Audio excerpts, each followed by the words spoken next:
Hi, and welcome to another episode of Hot Takes with me, the Silver Fox. Figures show the SNP are spending millions on spin just within the health service, at a time when the health service needs all the money it can get. Why are they spinning the truth? Why not just tell the truth? Why not tell people things they already know? Like the NHS is falling apart, waiting times in just about every field are increasing, the care you receive is getting worse, and that it is unsustainable and will continue to be so whilst they concentrate on independence over their actual day job. Of course, they don't want that, because the last thing they want is people knowing the truth. This is the SNP, after all, where secrecy is paramount and lies are the currency of the day in order to make themselves look anything other than the incompetent, bumbling buffoons that they are. So we'll take a quick look at this, see how much is being spent, see how much is being wasted trying to convince people that the SNP are the right choice. It's increasingly obvious that they're not. Here goes. So, SNP spent almost $2 million on NHS spin doctors as health services plunged into chaos. Scottish Labour blasted the Scottish Government for its huge spend on press and media officers for its health and social care portfolio, and accused SNP ministers of going for headlines before healthcare. But it was ever thus. The truth about the state of Scottish health is so appallingly bad, and has been for quite some time. No one dares tell the truth. No one dares admit how bad it's got. From the massive shortfall in recruitment and the massive record numbers of vacancies, often so bad they eventually just abandon the position entirely because they know they're never going to fill it, to the problem they've got in terms of the overusage, shall we say, because something like 1 in 7 of all Scots are currently seeking long-term healthcare issues.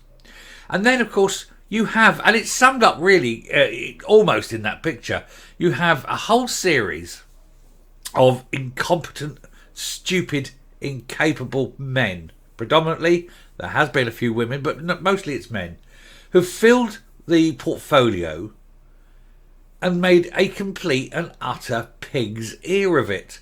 And there's two there. You've got Hamza Yousaf himself, who's failed at every single thing he's done. And then Neil Gray, on the right, is a man who came from a very, very small paper-pushing department. He's never had experience of running a large sort of front-facing department. Massively over-promoted into a role he's quite incapable of doing.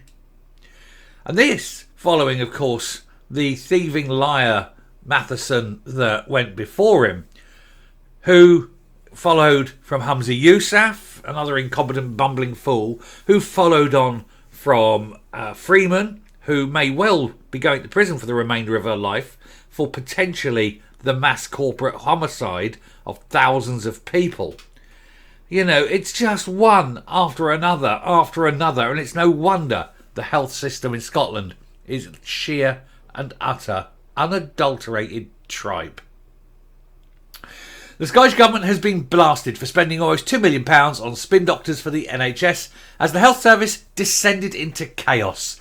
SNP ministers splashed out £1.9 million on press or communication support for its health and social care portfolio in the 2023-2024 year. Now, this is only the SNP at the government level. You have every hospital has whole teams of press and media advisors. And so you've got this annual spend via basically Neil Gray's office, the health department within Scotland. But as I say, the actual hospitals themselves employ these people. In total, it's something like £8 million a month across the whole of the NHS. It's a ridiculous number. How they justify it, nobody knows. But I think that this money would be better spent on real doctors, not spin doctors. Anyway, this involves 29.4 full-time equivalent staff who were tasked with dealing with media inquiries or writing up press reports. This is just Holyrood, remember.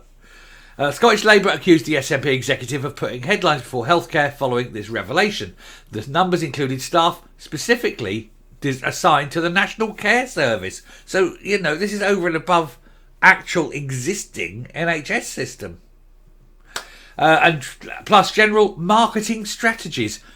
Marketing strategies. How do you market the NHS? I'm going to suggest that having an accident, going into labour, having a disease, getting cancer, that's enough marketing involved. It's like people who market oil. Do you know that 90% of the work done in marketing petrol to me is the little red light that comes up on my dashboard? Anyway, the numbers include... Oh, sorry, just done a bit. Sorry. The Scottish Government said that effective communication allows people to understand key public services and promote better health. No, people aren't stupid. You don't need to patronise and pat them on the head. Oh, if you eat your greens, you grab big boy, you know. Crap, isn't it? However, Scottish Labour health spokeswoman Dame Jackie Bailey said the figure could be used to recruit around 64 nurses. I suspect 64 nurses would do more for the NHS than some fat twonk sitting on his arse in Holyrood going, how can we make this mess look good? Let's roll this turd in glitter and hope people don't notice. She said, the facts are clear for all to see. Scotland's NHS is in crisis and the SNP government is putting headlines before healthcare, with every major infrastructure project cancelled due to SNP financial incompetence and over 4,000 nursing and midwifery posts unfilled. People will be shocked to know this SNP government is spending almost £2 million of public money to defend their disastrous stewardship of the NHS. This money could be used to pay for scores of frontline nurses. Instead, it's spent on spin doctors. The people of Scotland, she says, should not pay the price of SNP spin. Only Scottish Labour, blah, blah, blah. Of course she is. There she is. She's politicking it. But she's not wrong, is she? She's absolutely bang on. Money should not be spent on spin. It should be spent on care. And hopefully it will be. But it's Labour coming in, and they are the masters of spin as well. So don't hold your breath. Coming up. What can be done to save the NHS? I think it needs three things. One, fire all the spin doctors, for God's sake. Two, randomly go in and randomly fire half the managers and hand their jobs over and see how many you don't need. That's a lot of money saved. Then thirdly, vote out the SNP and vote in a party that isn't going to waste money on everything other than looking after people. Independence is a drain. It is a vampire. It is a succubus. It is a parasite sucking on the public teat. And the SNP, of course, cannot help themselves but suck away. They are a party of suck, aren't they? Anyway, I shall stop there. Thank you very much for watching. Do please hit the subscribe button, ring the bell, leave a like, leave a comment, please share the video, and I'll speak to you later. Bye.